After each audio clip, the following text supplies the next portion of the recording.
Ready start.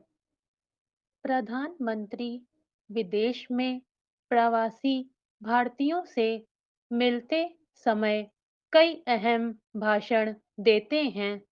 ऐसा पिछले सप्ताह बाली में हुआ, जहां मोदी जी गए थे उस G20 सम्मेलन में भाग लेने, जहां इकट्ठा होते हैं विश्व के सबसे बड़े राजनेता, विश्व के बड़े मुद्दों पर चर्चा करने के लिए। अपने प्रधानमंत्री ने आला राजनेताओं से भेंट करने के बाद इंडोनेशिया में रहने वाले भारतीयों को संबोधित किया और हमेशा की तरह खूब जोश दिखा लोगों में।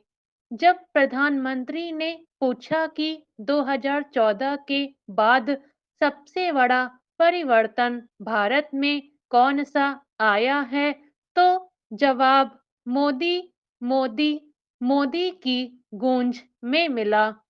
प्रधानमंत्री इस जवाब से खुश दिखे, लेकिन मुस्कुराकर कहा कि जवाब गलत है।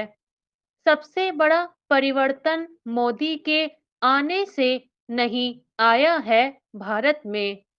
सबसे बड़ा परिवर्तन आया है इस बात को लेकर कि भारत की सोच अब बड़ी हो गई है, इसलिए अब बहुत बड़े पैमाने पर विकास के काम होते हैं।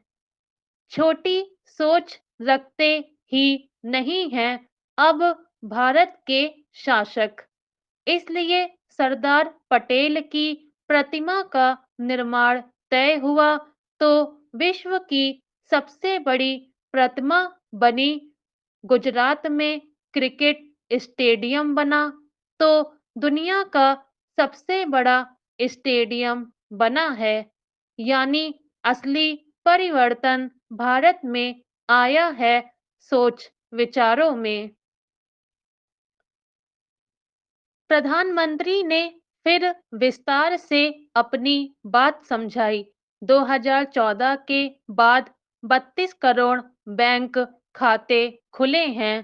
3 करोड़ लोगों को मुफ्त में घर मिले हैं।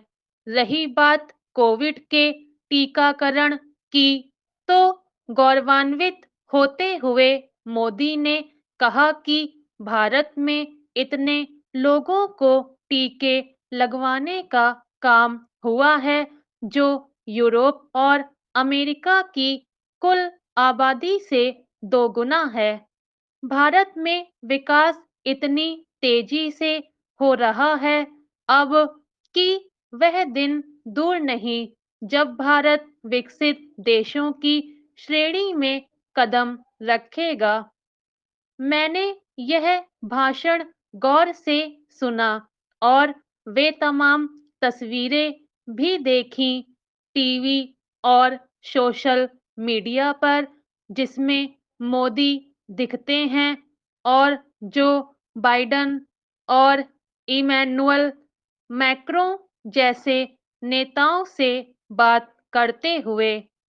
प्रधानमंत्री ने खुद अपने ट्विटर हैंडल पर इन तस्वीरों को जारी किया और कई भक्त मिजाज पत्रकारों ने ट्वीट करके कहा कि जब दुनिया भारत के प्रधानमंत्री का इतना सम्मान कर सकती है, तो भारतवासी क्यों उनकी आलोचना करते फिरते हैं।